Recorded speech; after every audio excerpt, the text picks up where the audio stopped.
Assalamualaikum warahmatullahi wabarakatuh. Saya Siti Rohmah Najwa dari kelompok 1 dan di sini saya akan menjelaskan mengenai penyakit elefantiasis. Apa itu elefantiasis? Elefantiasis adalah pembengkakan tungkai akibat infeksi cacing jenis filaria. Cacing ini menyerang pembuluh getah bening dan ditularkan melalui gigitan nyamuk. Penyakit kaki gajah masih ada di Indonesia, terutama di daerah Papua, Nusa Tenggara Timur, Jawa Barat, dan Nanggroe Aceh Darussalam. Menurut data Kementerian Kesehatan Republik Indonesia, tercatat hampir 13.000 kasus kaki gajah di Indonesia. Selain tungkai, bagian tubuh lain seperti lengan dan dada juga dapat mengalami pembengkakan. Sebelum timbul pembengkakan, penyakit kaki gajah tidak menimbulkan gejala yang spesifik, sehingga pengobatannya seringkali terlambat. Nah, penyebab penyakit elefantiasis yaitu disebabkan oleh infeksi cacing jenis filaria di pembuluh getah bening. Cacing ini dapat menular antar manusia melalui gigitan nyamuk. Meski menyerang pembuluh getah bening, cacing filaria juga beredar di pembuluh darah penderita kaki gajah. Jika penderita kaki gajah digigit oleh nyamuk, cacing filaria dapat terbawa bersama darah dan masuk ke dalam tubuh nyamuk. Bila nyamuk ini menggigit orang lain, cacing filaria di tubuh nyamuk akan masuk ke dalam pembuluh darah dan pembuluh getah bening orang tersebut. Cacing filaria kemudian akan berkembang biak di pembuluh getah bening dan menyumbat peredaran getah bening sehingga menyebabkan kaki gajah. Nah, pencegahan elefantiasis. Ada beberapa upaya yang dapat dilakukan untuk mencegah terjadinya penyakit menular kaki gajah. Yang pertama, hindari gigitan nyamuk dengan menjaga kebersihan lingkungan tempat tinggal. Yang kedua, kenakan pakaian yang tertutup ketika sedang melakukan aktivitas pada daerah endemik atau dua ruangan yang berisiko terpapar gigitan nyamuk. Yang ketiga, penggunaan kelambu saat tidur. Yang keempat, menggunakan lotion anti nyamuk. Yang kelima, membersihkan genangan air yang berpotensi menjadi sarang nyamuk. Selanjutnya adalah pengobatan elefantiasis. Untuk mengurangi jumlah parasit dalam tubuh, pasien dapat mengonsumsi obat cacing seperti ivermectin dan albendazole. Setelah diberikan obat-obatan tersebut, cacing penyebab kaki gajah ini akan mati. Pembengkakan kelenjar getah bening pun mereda dan aliran getah bening kembali lancar. Bila penyakit kaki gajah sudah menimbulkan pembengkakan di tungkai dan kaki, ukurannya tidak dapat kembali seperti semula. Namun, ada beberapa hal yang dapat dilakukan untuk menjaga kebersihan kaki yang bengkak. Yang pertama, istirahatkan tungkai dan selalu jaga posisi tungkai lebih tinggi saat duduk atau berbaring. Yang kedua, bersihkan bagian tungkai yang bengkak dengan air dan sabun setiap hari. Yang ketiga, jika mengalami luka, segera bersihkan luka dengan antiseptik. Yang keempat, gerakan tungkai melalui olahraga ringan untuk menjaga kelancaran aliran getah bening di bagian yang bengkak. Baik, cukup sekian penjelasan dari saya mengenai penyakit elefantiasis. Wassalamualaikum warahmatullahi wabarakatuh. Assalamualaikum warahmatullahi wabarakatuh. Saya Cika Nur Rahma dari 11 IPA kelompok 1. Apa sih itu hipertensi? Hipertensi adalah istilah medis ketika kondisi tekanan darah pada arteri meningkat melebihi batas normal. Tekanan darah terbagi menjadi dua, yaitu sistolik dan diastolik. Tekanan sistolik adalah tekanan ketika jantung memompa darah ke seluruh tubuh, sedangkan tekanan diastolik adalah tekanan ketika jantung berada dalam kondisi rileks saat menerima darah kembali ke ruang jantung sebelum kembali memompakannya ke seluruh tubuh. Hipertensi ditegakkan saat kondisi tekanan sistolik melebihi atau sama dengan 140 mmHg dan diastolik melebihi atau sama dengan 90 mmHg. Penyebab hipertensi berdasarkan jenisnya yaitu hipertensi primer dan sekunder. 1. Hipertensi primer. Jenis hipertensi ini belum diketahui secara pasti penyebabnya. Walau demikian, ada beberapa faktor memicu dari hipertensi primer seperti riwayat keluarga atau genetik, gaya hidup sehat, obesitas, protes penuaan, dan lainnya. 2. Hipertensi sekunder. Penyebab hipertensi sekunder diakibatkan oleh kondisi medis tertentu. Salah satu penyakit yang cukup berkaitan dengan hipertensi sekunder yaitu penyakit ginjal. Selain itu, hipertensi sekunder juga bisa disebabkan oleh beberapa Kondisi lain diantaranya 1. Tumor kelenjar adrenal, 2. Mengonsumsi obat-obatan tertentu seperti pil KB, anti nyeri, antidepresan, dan lainnya. Cara mencegah hipertensi. Untuk mencegah risiko terkena hipertensi, penting untuk menerapkan pola hidup sehat. Langkah-langkah ini meliputi berbagai tindakan yang bisa diterapkan dalam kehidupan sehari-hari. Mengkonsumsi garam secukupnya, tidak lebih dari 5 gram per hari, menjaga berat badan normal, mengkonsumsi makanan sehat seperti sayur dan buah-buahan, menghindari kebiasaan merokok, berolahraga secara teratur, membatasi asupan makanan yang mengandung lemak jenuh tinggi, mengurangi minuman beralkohol. Pengobatan hipertensi. Berikut ini adalah beberapa metode pengobatan yang dapat digunakan untuk menangani hipertensi. Perubahan gaya hidup. Mengubah gaya hidup menjadi lebih sehat bisa menurunkan tekanan darah dalam beberapa minggu. Biasanya, dokter akan menyarankan perubahan gaya hidup tanpa perlu konsumsi obat jika risiko pasien terserang komplikasi rendah.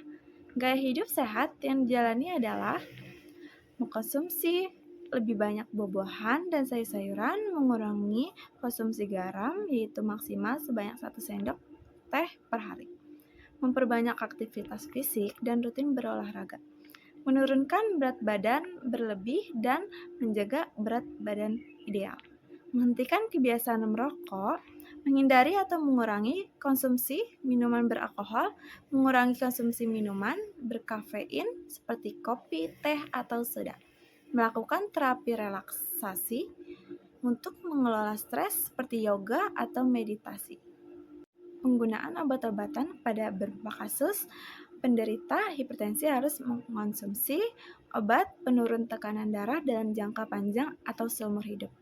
Dokter dapat menurunkan dosis atau menghentikan pengobatan jika tekanan darah pasien sudah terkendali melalui perubahan gaya hidup. Dokter akan meresepkan obat darah tinggi antihipertensi pada pasien yang tekanan darahnya lebih dari 140/90 mmHg dan berisiko terserang komplikasi. Sekian dari saya. Wassalamualaikum warahmatullahi wabarakatuh. Ya, Assalamualaikum warahmatullahi wabarakatuh. Perkenalkan, nama saya Raffi Akbar Fadilah. Di sini saya akan menjelaskan penyakit tentang trombosis. Apa sih itu trombosis? Trombosis adalah penyumbatan yang dapat terjadi pada 2 jenis pembuluh darah, yaitu arteri dan vena. Apabila terjadi pada pembuluh darah arteri, trombosis dapat mengakibatkan masalah jantung dan otak, seperti stroke, serangan jantung, dan lain sebagainya.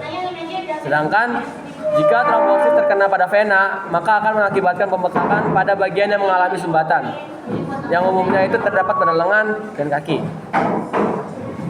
Kita lanjut, ada penyebab trombosis. Penyebab trombosis itu adalah karena adanya trombosit atau keping darah yang menggumpal dan menghambat aliran darah. Umumnya penggumpalan darah tersebut disebabkan oleh aterosklerosis yang pecah, di mana aterosklerosis adalah pengerasan serta penyempitan pembuluh darah karena adanya plak yang menumpuk. Selanjutnya ada cara mencegah trombosis. Ada beberapa langkah yang bisa dilakukan untuk mencegah terjadinya trombosis, yaitu dengan cara berhenti merokok dan hindari mengonsumsi minuman beralkohol secara berlebihan. Yang kedua ada rutin berolahraga, dan yang ketiga ada menjaga berat badan ideal serta rutin makan makanan yang bagus. Yang terakhir ada cara pengobatan trombosis.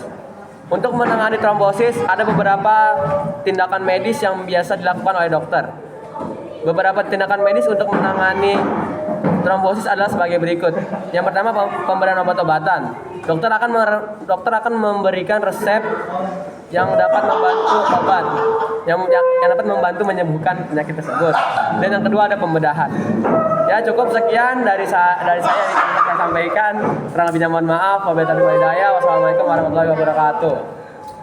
Ya, Assalamualaikum warahmatullahi wabarakatuh. Perkenalkan, nama saya Wais Alwafi, saya dari 11 IPA. Di sini saya ingin menjelaskan penyakit, yaitu penyakit stroke. Jadi ada 4 pembahasan yang akan kita bahas, yaitu adalah penjelasan, penyebab, cara pencegahan, dan juga cara penanganan. Oke, yang pertama itu adalah penjelasan stroke. Stroke adalah kondisi yang terjadi ketika pasokan darah ke otak mengalami gangguan atau berkurang akibat penyumbatan atau pecahnya pembuluh darah. Tanpa pasokan darah, otak tidak akan mendapatkan asupan oksigen dan nutrisi sehingga sel-sel pada sebagian area otak akan mati. Lalu ada penyebab stroke. Yang pertama itu ada tingginya tekanan darah, kebiasaan merokok, mengidap penyakit jantung, genetik, dan juga obesitas. Lalu ada cara pencegahan stroke. Pertama, kita dapat mengatur pola makan, karena pola makan itu menjadi salah satu cara buat mencegah stroke. Karena pola makan yang nggak sehat itu dapat menyebabkan kelebihan berat badan dan obesitas yang dapat ningkatin resiko stroke hingga 22%. Lalu yang kedua ada olahraga, yaitu olahraga itu bisa mencegah stroke dengan cara kita berolahraga secara teratur. Sekiranya itu sekitar 30 menit sehari. Terus kita juga dapat mengurangi faktor pemicu stroke seperti tekanan darah tinggi, diabetes, dan kolesterol. Yang ketiga itu adalah kebiasaan merokok. Kita bisa meningkatkan resiko terkena stroke 2-4 kali lebih tinggi ketika kita merokok, karena nikotin dalam rokok itu bisa ningkatin tekanan darah. Jadi karbon monoksida dalam asap rokok itu bisa nurunin kadar oksigen di dalam darah di tubuh kita. Terus ada penjelasan keempat, yaitu cara penanganan stroke. Yang pertama itu kita bisa konsumsi obat-obatan, kayak konsumsi terapi obat-obatan yang mana itu bertujuan untuk mengurangi resiko stroke akibat TIA. Obat-obatan yang kita berikan juga kayak obat pengencer darah, misalnya kayak aspirin atau Coumadin. Untuk mengurangi pembekuan darah, kita juga bisa pakai obat anti hipertensi atau obat statin atau obat antikoagulan yang mungkin biasa diberikan oleh dokter gitu kan. Terus yang kedua itu ada kita bisa menyingkirkan infeksi, karena menurut ahli di American Stroke Association atau ASA, beberapa penyakit TIA hanya bisa terlihat lewat pemeriksaan atau perawatan khusus di rumah sakit. Ketika TIA terjadi pada orang muda tanpa faktor resiko yang jelas, mereka mungkin dikirim ke ahli saraf untuk mendeteksi kondisi lebih jauh, ya kan. Jadi ahli saraf itu nantinya akan melakukan tindakan ketika penyebabnya sudah diketahui. Kayak misalnya itu menyingkirkan vaskulitis, yaitu peradangan pada pembuluh darah, atau diseksi arteri karotis atau infeksi lainnya. Ya, itu aja sih yang saya bisa sampaikan tentang materi penyakit stroke. Kurang lebihnya mohon maaf. Wassalamualaikum warahmatullahi wabarakatuh.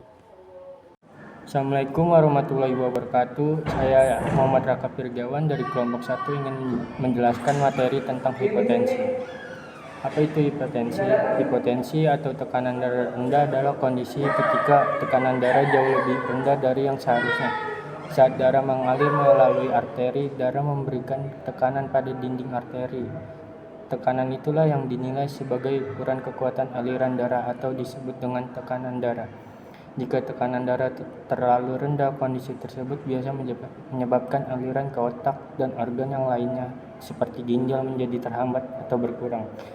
Tekanan darah yang normal adalah antara 90 atau 60 mm atau hidrogen dan 120 atau 80 mm atau hidrogen. Seseorang dikatakan hipotensi jika memiliki tekanan darah di bawah 90/60 mm atau hidrogen. Penyebab hipotensi. Ada beberapa penyebab hipotensi, yaitu 1. Kehamilan, 2. Konsumsi obat-obatan tertentu, 2. Ketidakseimbangan hormon, 4. Dehidrasi, 5. Infeksi yang keenam penyakit jantung, yang ketujuh kekurangan nutrisi, yang kedelapan perdarahan, yang kesembilan reaksi alergi parah. Cara mencegahnya yaitu 1. Membatasi konsumsi minuman berkafein dan beralkohol. 2. Mengonsumsi makanan dalam porsi kecil tetapi sering dan tidak langsung berdiri setelah makan. Yang ketiga, memosisikan kepala lebih tinggi ketika tidur. Yang keempat, berdiri secara perlahan dari posisi duduk atau berbaring. Yang kelima, tidak berdiri atau duduk terlalu lama. Yang keenam, tidak membungkuk atau mengubah posisi tubuh secara tiba-tiba. Yang ketujuh, tidak mengangkat beban yang terlalu berat. Yang kedelapan, mencukupi kebutuhan minum minimal 8 gelas per hari. Yang kesembilan, berolahraga secara teratur untuk meningkatkan otot tubuh dan melancarkan aliran darah. Dan yang terakhir, menghindari diet rendah garam yang terlalu ketat. Cara mengobati hipotensi adalah yang ke-1, memperbanyak konsumsi cairan karena cairan dapat meningkatkan volume darah dan membantu mencegah hidrasi. Yang kedua, berolahraga secara teratur. Yang terakhir adalah menggunakan stocking kompresi pada tungkai untuk memperlancar aliran darah. Hipotensi yang disertai gejala shock membutuhkan penanganan darurat. Dokter akan memberikan cairan infus, obat, dan transfusi darah untuk meningkatkan darah dan mencegah kerusakan fungsi organ. Sekian penjelasan dari saya. Wassalamualaikum warahmatullahi wabarakatuh. Assalamualaikum warahmatullahi wabarakatuh. Perkenalkan, nama saya Anissa Fadila dari kelas 11 IPA. Sebelum mulai materi, mohon izin kepada Bapak Adel Prianto SPD selaku guru pembimbing mata pelajaran biologi untuk menyampaikan materi aneurisma teman-teman. Di sini saya akan membahas tentang penjelasan aneurisma teman-teman. Nah, aneurisma adalah penggelembungan atau balloning yang terjadi karena dinding pembuluh darah yang melemah. Penggelembungan yang terjadi biasa sekitar separuh diameter pembuluh darah normal. Nah, adapun pandangan keliru bahwa aneurisma itu biasa disebut dengan aneurisma otak. Tetapi hal ini tidak benar, teman-teman. Aneurisma bisa terjadi pada pembuluh darah apapun, tidak hanya pada pembuluh darah otak. Meskipun begitu, teman-teman, aneurisma memang lebih sering ditemukan pada pembuluh darah arteri yang terletak atau terjadi pada otak, perut, lipat, lutut, usus, dan juga limpa. Aneurisma merupakan penggelembungan yang terjadi karena dinding pembuluh darah yang melemah. Dan juga di sini saya akan bahas tentang penyebab aneurisma. Beberapa kasus aneurisma merupakan kondisi yang dialami dari lahir atau merupakan suatu kelainan bawaan. Namun, aneurisma juga bisa terjadi karena penyebab lain, teman-teman. Meskipun hingga saat ini belum diketahui dengan pasti apa sih penyebab aneurisma itu sehingga meningkatkan resiko yang patut dicurigai. Penyebabnya apa pada aneurisma ini? Ternyata penyebabnya itu adalah bisa terjadi adanya penyempitan pembuluh darah arteri, teman-teman. Serta yang kedua, ada kondisi yang mungkin meningkatkan resiko terjadinya kondisi ini, teman-teman. Jadi pembuluh darah arteri yang tersempit sehingga terjadinya kondisi ini. Terus yang kedua, ada tekanan darah tinggi atau hipertensi, teman-teman. Yang ketiga, ada cedera pada aorta. Dan juga yang keempat, ada keluarga yang memiliki atau yang menderita penyakit aorta, teman-teman. Aneurisma, teman-teman. Dan juga di sini ada cara mencegah aneurisma. Dari beberapa upaya yang saya ketahui dari materi yang saya baca tadi dan juga yang saya tadi pahami, bahwa untuk mencoba mengurangi resiko terkena aneurisma itu adalah 1. Menerapkan pola makan yang sehat seperti makan buah-buahan, sayur, olahraga yang cukup juga, teman-teman. Yang kedua, kendalikan tekanan darah, jangan sampai terkena hipertensi ataupun anemia, teman-teman, kurangan darah. Juga yang ketiga, ada yang berhenti merokok, terkhusus untuk laki-laki yang sudah lansia nih, berhenti merokoknya. Terus yang keempat, ada kontrol kolesterol, makan gorengan boleh, makan berminyak boleh, tapi lihat juga kolesterol kita. Terus yang kelima itu adalah kurangi stres.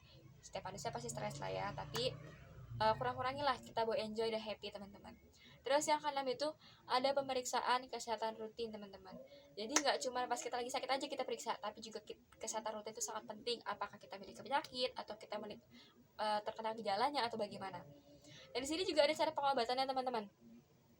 Pengobatannya itu seperti perawatan yang tergantung pada jenis aneurisme dan letak di tubuh kitanya. Jika kita memiliki aneurisme yang kecil, kita mungkin perlu melakukan pengecekan atau pemeriksaan rutin untuk untuk mengetahui ukuran dan juga kesehatan kita, teman-teman. Tapi kalau semakin besar aneurisme, semakin besar pula kemungkinan pecahnya, teman-teman. Mungkin dokter juga akan menyarankan untuk melakukan atau membantu menghentikan pecahnya aneurisme ketika aneurisme itu membesar, teman-teman. Dari mulai kita mungkin bisa mencegah atau melakukan pengobatan itu dengan berhenti merokok, mengobati tekanan darah tinggi dan kolesterol tinggi seperti tadi cara pencegahannya, dan juga tadi yang ketiga ada mengurangi konsumsi alkohol, teman-teman, karena itu bisa berakibat fatal juga untuk kesehatan kita dan juga dilarang agama juga. Terus yang keempat itu ada tidak mengangkat beban berat, karena itu mungkin adalah sebuah tekanan yang bisa terjadi pada aneurisma, teman-teman. Nah, itu saja yang bisa saya sampaikan, kurang lebihnya mohon maaf jika ada kelibutan dalam berbicara karena saya juga baru belajar. Wabillahi taufiq wal hidayah. Wassalamualaikum warahmatullahi wabarakatuh. Assalamualaikum warahmatullahi wabarakatuh. Saya Ahmad Syauki dari kelompok 1 ingin membawakan materi tentang penyakit embolus dan trombus. Embolus adalah penyumbatan aliran pembuluh darah yang ditandai dengan adanya gelembung udara atau udara yang menggumpal. Penyumbatannya terjadi dapat membatasi atau bahkan menghentikan aliran darah. Hal ini yang membuatnya menjadi kondisi yang membahayakan karena dapat memicu kematian. Yang pertama ada penyebab trombus. Darah memiliki kandungan pembekuan alami untuk mencegah pendarahan ketika terjadi luka terbuka. Namun beberapa gangguan kesehatan seperti obesitas, kanker, gangguan jantung, hingga kehamilan dapat menyebabkan gumpalan pembekuan darah terbentuk meskipun tidak ada luka yang terbuka. Gumpalan darah yang terbentuk ini dapat mengalir dalam darah dan menyebabkan penyumbatan di bagian tertentu. Cara menjaga trombus yaitu pertama ada olahraga. Dengan rutin berolahraga, kamu bisa membuat tubuhmu tetap sehat. Bahkan kamu juga dapat menurunkan dan mengontrol berat badan untuk mencegah kondisi ini. Yang kedua ada mengonsumsi makanan sehat. Sebaiknya hindari mengonsumsi makanan yang lemak tinggi. Sebagai gantinya, coba konsumsi makanan dengan mengandung serat dan perbanyak buah dan sayur setiap hari. Terus yang terakhir ada berhenti merokok. Jika kamu memiliki kebiasaan merokok, sebaiknya hentikan kebiasaan ini. Bukan hanya memicu emboli, merokok dapat memicu penyakit kanker hingga gangguan paru-paru. Lalu ada cara pengobatan trombus. Yang pertama ada angioplasti. Metode ini dilakukan dengan menggunakan gelembung kateter seperti balon di dalam pembuluh darah. Kemudian tabung yang disebut stent akan diletakkan di dalam pembuluh darah agar tetap terbuka. Sekian pembawaan materi yang saya dapat sampaikan. Semoga dapat bermanfaat bagi teman-teman sekalian. Kurang lebih mohon maaf. Billahi taufiq wal hidayah. Wassalamualaikum warahmatullahi wabarakatuh. Perkenalkan, nama saya Nurul Aini. Di sini saya akan menjelaskan materi tentang penyakit aterosklerosis. Aterosklerosis adalah pengerasan dan penyempitan arteri yang disebabkan oleh plak kolesterol yang melapisi arteri dari waktu ke waktu. Ini dapat membahayakan aliran darah karena arteri jadi tersumbat. Seiring berjalannya waktu, plak ini bersama dengan kalsium dan trombosit dapat terus menebal dan menyumbat total pembuluh darah arteri. Lalu ada penyebab aterosklerosis. Aterosklerosis dapat disebabkan oleh kerusakan pada arteri Anda. Kerusakan tersebut dapat disebabkan oleh tekanan darah tinggi, diabetes, obesitas, atau sintesis insulin, genetika yaitu keluarga yang memiliki riwayat penyakit jantung, lalu ada kolesterol tinggi, dan peradangan atau infeksi penyakit lainnya. Adapun cara mencegah aterosklerosis. Sebagai pencegahan, perubahan gaya hidup dapat dilakukan untuk menurunkan risiko terkena aterosklerosis, yaitu dengan pertama, menghindari makanan berlemak dan mulai diet sehat, lemak jenuh, dan kolesterol. Yang kedua, rutin melakukan olahraga selama 20-60 menit. Yang ketiga, menghentikan kebiasaan merokok. Yang keempat, belajar mengendalikan stres. Yang kelima, menjaga berat badan ideal, dan yang keenam, melakukan pemeriksaan kesehatan secara rutin. Dan terakhir, cara pengobatan aterosklerosis. Perawatan untuk mengobati aterosklerosis ini akan melibatkan perubahan gaya hidup saat ini untuk mengurangi jumlah lemak dan kolesterol yang kamu konsumsi. Obat-obatan dapat membantu mencegah aterosklerosis memburuk. Obat-obatan untuk mengobati aterosklerosis meliputi yaitu obat penurun kolesterol, penghambat enzim perubahan angiotensin, beta blocker yang mengistirahatkan jantung, obat antiplatelet seperti aspirin untuk mencegah darah menggumpal dan menyumbat arteri. Dan jika gejalanya sangat parah atau jika otot atau jaringan kulit terancam, pembedahan mungkin diperlukan. Kemungkinan operasi untuk mengobati aterosklerosis meliputi operasi bypass yang melibatkan penggunaan pembuluh darah dari tempat lain di tubuh atau tabung sintesis untuk mengalihkan darah di sekitar arteri yang tersumbat atau menyempit. Yang kedua yaitu terapi trombolitik yang melibatkan melarutkan bekuan darah dengan menyuntikkan obat ke dalam arteri yang terkena. Yang ketiga, angioplasti dan intervensi koroner perkutan yang melibatkan penggunaan kareter dan balon untuk memperluas arteri. Terkadang memasukkan stent untuk menjaga arteri tetap terbuka. Assalamualaikum warahmatullahi wabarakatuh. Perkenalkan, nama saya Rasyidi Maulidia dari kelompok 1. Di sini saya akan membahas materi mengenai penyakit yang menyerang pembuluh darah manusia, yaitu arteriosklerosis.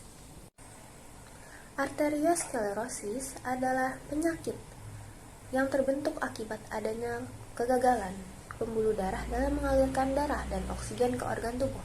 Kondisi ini dapat terjadi karena elastisitas arteri yang rusak.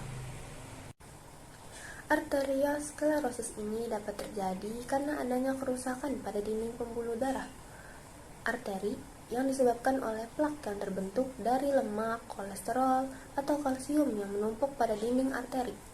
Namun ada faktor lain juga, seperti faktor usia, kebiasaan merokok, menderita kondisi medis tertentu, mengalami peradangan akibat lupus, infeksi atau artritis, jarang berolahraga, pola makan yang tidak sehat, dan memiliki keluarga dengan riwayat penyakit jantung. Bagaimana cara pengobatan atau terapinya? Yang pertama, pemberian obat-obatan. Yang kedua, melakukan tindakan operasi. Jika memang arteriosklerosis mengkhawatirkan dapat merusak otot dan jaringan pembuluh darah. Beberapa operasi yang dapat dilakukan, yang pertama, endarterektomi. Yang kedua, angioplasti, dan yang ketiga, operasi bypass jantung. Bagaimana sih cara pencegahannya? Yang pertama, memiliki pola hidup sehat. Yang kedua, mengonsumsi obat-obatan. Sekian. Assalamualaikum warahmatullahi wabarakatuh. Perkenalkan, nama saya Muhammad Ismail Khairo. Saya dari kelas 11 IPA kelompok 1 biologi. Saya akan menjelaskan tentang penyakit yang menyerang pembuluh darah, yaitu penyakit varises. Apa itu varises? Varises adalah pembengkakan pelebaran pembuluh darah vena akibat penumpukan darah. Kondisi ini lebih sering menyerang pembuluh darah di bagian kaki karena adanya tekanan di saat berjalan maupun berlari. Bagian yang mengalami varises seringkali tampak seperti urat-urat berwarna biru atau ungu yang menjorok di bawah kulit. Penyebab varises adalah salah satunya adalah genetik. Faktor genetik menjadi faktor utama kondisi ini. Seseorang yang memiliki keluarga dengan riwayat varises punya peluang lebih besar untuk mengalaminya. Pasalnya, faktor genetik mempengaruhi kekuatan dinding pembuluh darah, vena, dan katup yang ada di dalamnya. Nah, di sini ada salah satu pencegahannya. Salah satu pencegahannya adalah mengurangi makan makanan garam, yang mengurangi kandungan makanan yang memiliki kualitas garam yang tinggi. Dan usahakan untuk menghindari penggunaan pakaian-pakaian yang ketat di bagian pinggang, paha, maupun kaki. Untuk pengobatan varises ini ada salah satunya, yaitu olahraga. Berolahraga yang teratur, terutama aktivitas aerobik seperti berjalan kaki atau berenang, dapat membantu meningkatkan sirkulasi darah dan memperkuat otot-otot kaki sehingga bisa meredakan gejala. Segitu saja yang bisa saya sampaikan dari penyakit pembuluh darah ini, yaitu varises. Jika ada salah kata mohon dimaafkan. Wassalamualaikum warahmatullahi wabarakatuh.